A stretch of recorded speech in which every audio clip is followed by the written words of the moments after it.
Hello and welcome back to Higher Sense with Haz, and today isn't a fragrance review video. Today I'm going to be doing something a bit different. I'm going to be going through my most frequently asked fragrance questions. So I've got a list of questions that I've wrote down that have been asked over the years, and in this video I'm going to go through them. I'm going to discuss many questions that people have about fragrance, hopefully give you some hints and tips and go from there. But the most interesting thing about this video is that it's a kind of off the cuff, behind the scenes kind of video. There's no editing, there's no cutting, there's no fancy lights, no overlays, nothing like that. The reason being, my editor's very unwell, unfortunately, so I don't have any editing. Don't really know what I'm doing. I was blessed with looks, not with editing skills, so we'll just have to put up with that. Speech plays okay as well. So here we go. We're going to go through it. I can cut the start, cut the end. That's all I can do. So here we go. Hopefully it won't be too long. I think it'll be very interesting and informative, so I'm going to read as we go. So, frequently asked fragrance questions. First of all, how and where to apply fragrance. So by this, what I mean is, how do you apply fragrance? You can go scattergun, you can just spray it all over the place if you want. Usually the more you spray, the stronger it'll smell and the longer it'll last, in general. However, this is how I would apply fragrance. If it's a strong fragrance, I would use less sprays. If it's a weaker fragrance, use more sprays. But it's all dependent on where I'm going, what I'm doing in the seasons, which I'll get onto in a bit. So, basically, this is how I apply fragrance. I never apply it on the front of my neck or my chest. The reason being, again, it's another question. If you do that, it'll cause problems. Stick with the video and I'll tell you why. I apply fragrance like this. 1 or 2 sprays on each side of the neck. 2 or 3 sprays on the back of the neck. Maybe 1 on the lower chest, stomach area of any clothing I'm wearing, depending on the colour of the juice and the colour of your clothing, because you don't want to stain it. So in general, 4 to 5 sprays of a fragrance will be sufficient. Never spray it on your chest, never spray it on your neck. I'll go on and explain why shortly. So that's how I apply fragrance. So, leading on from that, anosmia or nose blindness. Is this a thing? Yes, it is. Some people suffer more than others, and some people, depending on what the fragrance is and the notes, will suffer from it worse. Anosmia, otherwise known as going nose blind, is where your nose can smell notes or a smell or a fragrance, and basically it switches off. That's the last thing you want to do if you're wearing fragrance. If you are wearing fragrance to enjoy it for yourself, which I'm guessing most of you are, this is what you don't want to happen. So that's why I said don't put it on your neck, don't put it on your chest, because when it's directly under your nose, what's going to happen is your nose is going to constantly smell the fragrance and it's just going to shut off. Quick example of this: if you don't have dogs or animals, if you go around to someone's house and they've got a dog, you walk in the house and you can kind of smell the animal smell, the dog smell, but then after you've been in the house for a short while you can't smell it anymore. Has the smell gone away? No, the smell's still there, but your nose is basically switched off because it's been overwhelmed. So anosmia is real. That's why I don't spray things on my neck or my chest. Another common question, hopefully that'll help you to enjoy your fragrances, because a lot of people just think, well, I can't smell it anymore, the fragrance either hasn't lasted or it's not strong, I need to apply some more, and that's where you're going to waste money. So use the first tip, sides of the neck, back of the neck, lower stomach area if you really must, and you'll be just fine. Okay, next of all, fragrance concentrations and which is best. So fragrance concentrations, what I mean by that is there is generally 5 categories of fragrance concentrations. Extrait de parfum, strongest. Parfum is next. Eau de parfum in the middle. Eau de toilette is next, and cologne is at the bottom. Basically, the more concentrated the fragrance is, i.e. the more perfume oil that's in it, the stronger it'll generally be and the longer it'll generally last. However, the stronger that, well, I'll go on to say it like this, the higher the concentration of oil, the less it'll generally project. That's because it's heavier and it sticks on the skin more. It'll last longer, but it won't project as well. That's why, of the 5 concentrations that I've read out, I do like eau de parfums, because you get the best of both worlds. They project, so people can smell the fragrance and you can enjoy it and they can enjoy it, but also it lasts a reasonable amount of time for whatever activity you're doing. So extrait de parfum generally is 30% oil and over. A parfum generally is around the 25% mark. Eau de parfum anywhere from 20% upwards. Eau de toilette 15% oil upwards, and a cologne generally 10%. So an eau de toilette, here's a top tip, and I'll go on to explain this later on, this is in my list of questions. An eau de toilette will project heavily, so it'll project 2-3 feet and everyone will smell it. That's because it doesn't have as much oil to keep it heavy and stuck to the skin. However, it'll burn up very quickly and it won't last long. Whereas a parfum is heavier, it sticks to the skin, it won't project as far because it's heavy, but it will last longer. So depending on where you're going and what you're doing and what you're trying to achieve, the fragrance concentration is important. And most fragrances come in different concentrations. So for example, Bleu de Chanel does a parfum, does an eau de parfum, and does an eau de toilette. And they do serve a purpose, as I've just explained. Which is best? For me, I would probably go for an eau de parfum. The reason being, it's middle of the road so far as projection and longevity goes, best of both worlds, and also price, it's less than a parfum, slightly more than an eau de toilette. So really, I think middle of the road, eau de parfum is probably best, and I'll go on and explain other things shortly. So where are we? Yes, something else which is important, how to store your fragrances and do they expire? Now, what I'll go on to say is, I think fragrances are like fine wines. Generally, the longer you have them, the better they will become to a degree. So when you get a new fragrance, it's got no oxygen in it. When you give it a couple of sprays, oxygen is put into the mix, and then that will help the concentration to kind of mature. There's another word for it which I can't think of at the minute, and since this is unedited, I've got to go with it. So maceration, that's the one. Maceration. So does maceration exist? I believe it does to a degree. So for example, you get a fragrance, you spray it on, you smell it, it smells like X and it lasts however long. Fine. But then in 6 months or a year, you come back that fragrance and you think, oh, that smells a bit deeper, it's a bit richer, it's a bit stronger, it lasts a little bit longer, projects a touch better. Why is that? That is because oxygen has gone into the mix and it's helped it, like a wine, over time to develop. It'll develop to a degree, it won't absolutely change, but it will help.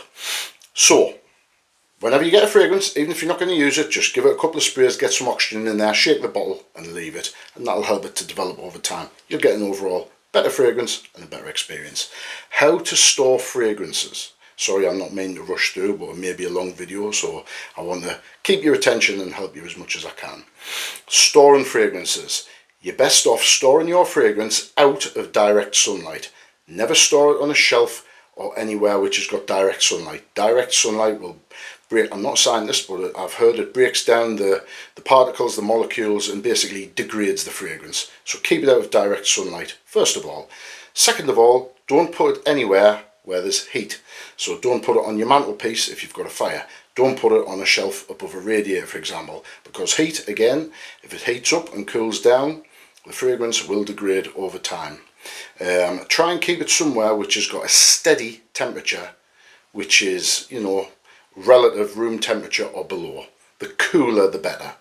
I have seen some people putting the fragrances in chillers. I think that's a bit excessive, to be honest, because unless you're a pure collector looking to sell in 10-15 years time, you're going to use the fragrance, you're going to enjoy the fragrance, and you're going to go through the bottle. So what is the point in overkill and storing it like that? As well, some of my fragrances are on shelving here. However, the window over there, the curtains are closed, heating is not on in this room, so these fragrances won't degrade. In my main bedroom, again, it stays relatively cool so I can sleep better. I've got fragrances in there, again, curtains are never open. So keep it somewhere with a steady low temperature, and that'll mean that your fragrances will last a lot longer and they won't degrade, they won't go off, they won't lose the potency.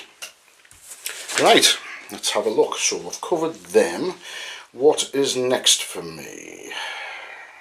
Right, let's have a look at notes and the fragrance pyramid, as I call it.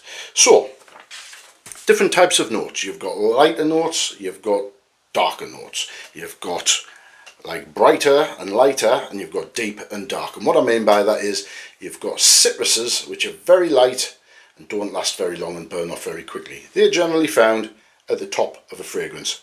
You've got your fragrance pyramid, just like here. That's what the logo is all about.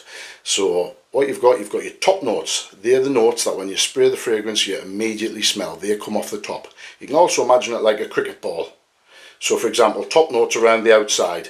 Imagine it like the sun even. The sun's burning. So your top notes burn off all the way around. That's what you smell. And then when they've burnt off like a jawbreaker, you go through the next layer, the next colour, which are the mid notes. And then when they touch the oxygen, when the top notes have burnt off after an hour or so, then you get the mid notes. These are slightly heavier notes, which are found in the middle, like woods, florals, musks, things like that. And then when, after a few hours, when they've burnt off, and you've enjoyed that with the fragrance, you go through the base notes. That's in the very centre of the fragrance, or the bottom of the pyramid. Top notes, mid notes, base notes, like a pyramid like that. And your base notes are your heavy notes. They're the things that's going to give the longevity to the fragrance, and they're things like wood, ambergris, you know, any heavy notes like that. I mean, you can get notes at all different levels, but generally citruses are in the top. Woods, musks, other things, earthy notes, patchouli, anything like that are found at the bottom, and that's what carries the fragrance to the end of its life. The reason why heavy notes aren't found in the top is they're too heavy generally. So when perfume is blended, and again I'm not a scientist or a perfumer, so I can only explain it as best as I can, the top notes, the lighter notes, rise to the top. Like if you've got a glass and you've got different liquids in there, like I don't know, if you've got alcohol, that generally sits at the bottom and water would be above it. So top notes will be water, base notes will be alcohol. Because of the difference in heaviness, they sit differently. Water would evaporate first, then alcohol. Same with fragrance. So you get your top notes, that's your initial blast, and you get your mid notes, they come through when the top notes have burnt off.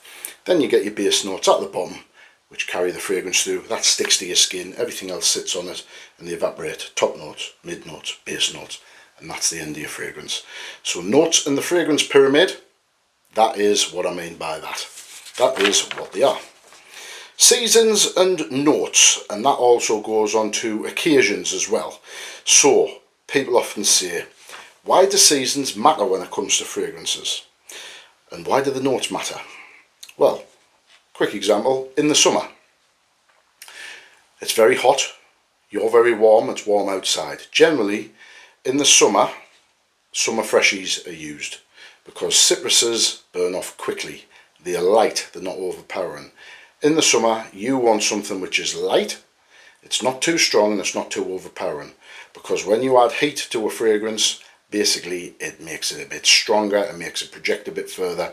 And if you're using winter fragrances which are very heavy and dense and overpowering, if you put them on in the summer, then it's going to be in people's face, it's going to be choking them out. So you don't want to do that. So generally, summer fragrances have lighter notes, lighter, brighter citruses.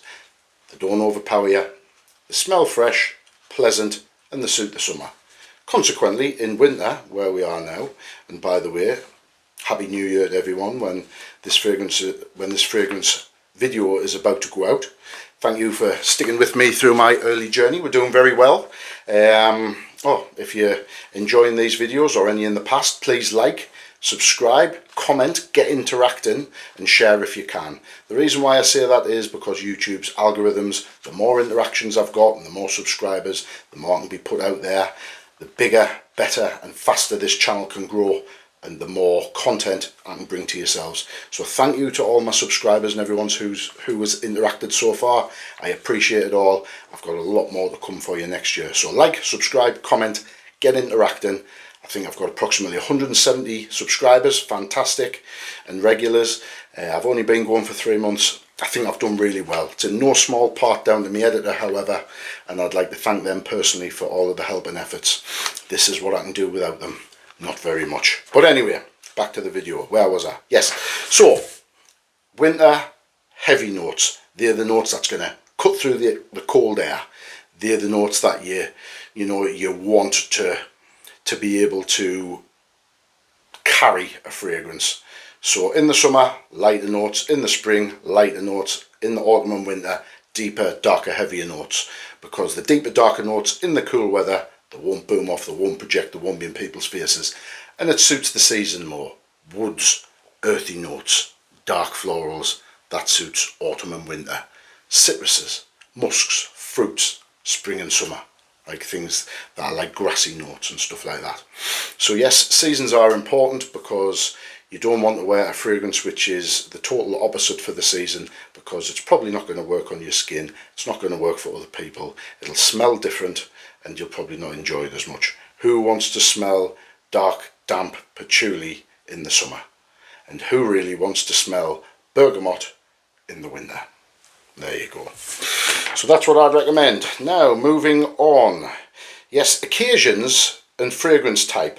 I've kind of explained that, but again, if you work in an office and you mainly wear your fragrances in the office, smell good, smell fresh, stay smart with your suit and tie or whatever it may be. If you're wearing an office fragrance, you've also got to be aware of your surroundings, i.e. if you're in close proximity to other people, you have to wear something which isn't overpowering and isn't overbearing, and you don't want to basically cheese people off and have people coughing and spluttering all day and getting on the nerves. That's if you care. And at higher sense, I'd like to think that my viewers care. So consideration for others is a must. So yes, so in the office you want to wear something a little bit lighter, something which isn't necessarily as strong. So again, in the office you may want to wear an eau de parfum or a parfum. If you're working 9 to 5, 8 hours, you want it to get through the 8 hours. You don't want to wear an eau de toilette that's going to last 3 or 4 hours and smash everyone in the face while they're trying to do the photocopying and make your cups of tea and things like that, you know what I mean? And do all your filing and things like that. So yeah, you'd want to wear something which is going to last a bit longer and not project as much. So yes, it's in your intimate aura and personal space, and if they want to come in and have a chat and give you your files and give you an update on how work's going, maybe a compliment or two and a little smile, that's fantastic. But you don't want to invade their personal space. So yes, if you work in an office, eau de parfum, fantastic. Whereas if you're out on a night out, you're clubbing, or you're going, for a few drinks with the lads or the ladies or whoever it may be, business meetings, you might want to wear something, an eau de parfum, an eau de toilette, something which might not last as long. You may only be out 3 or 4 hours, so you want it to be a bit louder, project a bit more. If you're in big spaces, and you're thinking to yourself, I want to be noticed, then you'd wear something like an eau de toilette, which isn't going to last as long, but if you want people to notice you and what you're wearing, clothing and fragrance, and eau de toilette will be better. And like I've said before, clothing gets you noticed, but fragrance gets you remembered.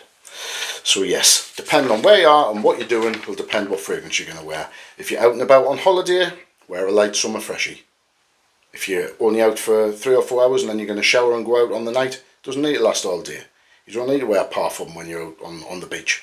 You want to wear something light, bright, enjoyable, uplifting. Wear an eau de toilette, maybe an eau de parfum. In the deep dark winters, when it's cold outside and you're at work, or you're going to, I don't know, court or something like that, or business meetings, wear something a bit heavier. Wear something that's going to last a long time. Wear a parfum, maybe an extrait if you're out all day, something that's going to cut through the air. So that's what I mean by that. Now, next, people say, should you or could I wear designer fragrances or niche fragrances? Now what they mean by that, I'm generally guessing, is it worth paying the extra for a niche fragrance? And this goes on to my next question, which I'll slightly incorporate here: synthetics or natural oils? Now generally, a designer fragrance is made to suit the masses. A designer fragrance generally is going to be very enjoyable. It's not going to be controversial. It's going to be something that this brand, I can name brands here, for example, I don't know, you've got your Gucci's, you've got your YSL's, you've got your Tom Ford I would say is slightly niche. It is a designer brand, but it used to be niche for L'Oreal, got hold of it, but never mind. But you've got your Jean-Paul Gaultier's and things like that. I would say they're designer fragrances. So they're going to make a fragrance and they want maximum sales from it. They want to make as many sales as they can and please as many people. So therefore a designer fragrance will tend to use more synthetic oils than natural oils. By that, that's man-made ingredients. It's cheaper and can also last longer. And it looks as if my family has just come in, so I'll just tell them I'm shooting a video. I will be back in just a second. I'm shooting a video, I'll be 10 minutes, please don't disturb me because I can't edit it. Thank you very much. Never mind. Right. And yes, I am in my Christmas pyjamas, so there you go. That's what happens when you go live. You never know what's going to happen there. But anyway, where was I? So yes, a designer fragrance generally uses synthetic ingredients because it's cheaper to produce. Now the difference is they may not last as long as naturals, and they may not smell as nice or as natural oils, which are more expensive and harder to mix together. It's easier to mix a synthetic than it is to mix natural oils, and that's why you need master perfumers for niche fragrances. So generally a designer fragrance is going to be a bit cheaper, and it's fine for the vast majority of people. Now if you're an avid collector, or you've got a lot of fragrances, or you've spent a long time with fragrances and your nose has developed a bit, which is a thing. I've been using and collecting fragrances for easily 20 years now, maybe a bit longer, and I can certainly detect the difference between a designer fragrance and a niche fragrance.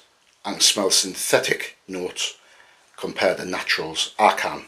Normal people may not, so therefore what I would say is, if you're new to the game, start with designer fragrances.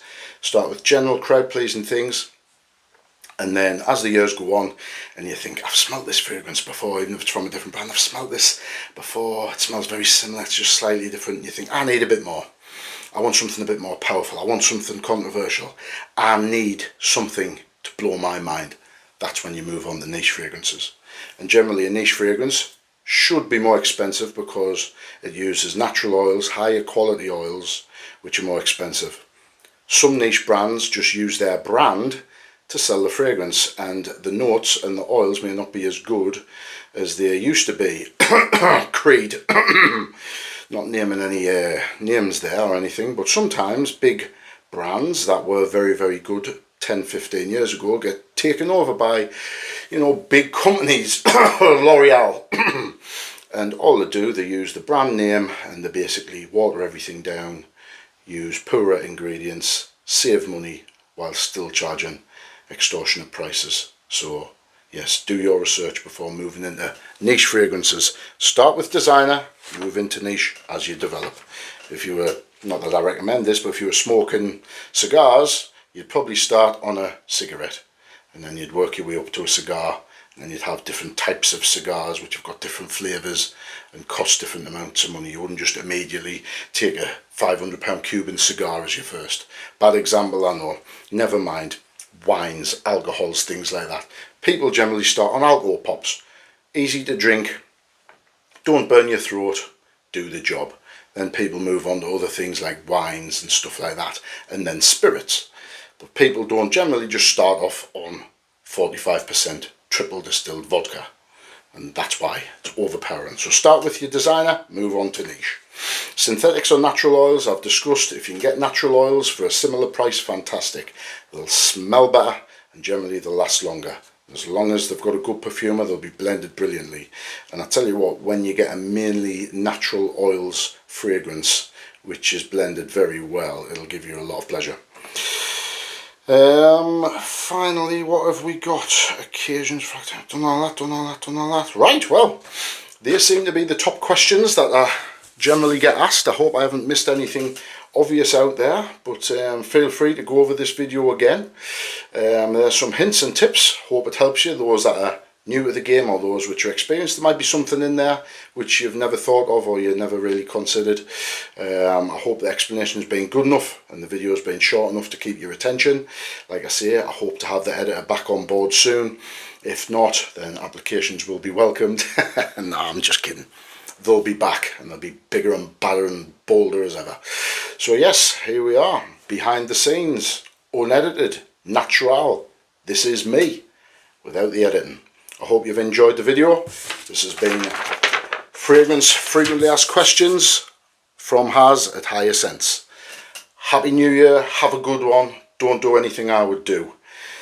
Take that with a pinch of salt. I'll see you next year, where this channel will be bigger and better than ever before.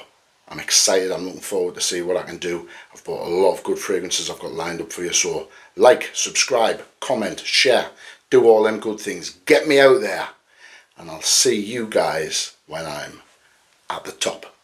All the best, folks. See ya.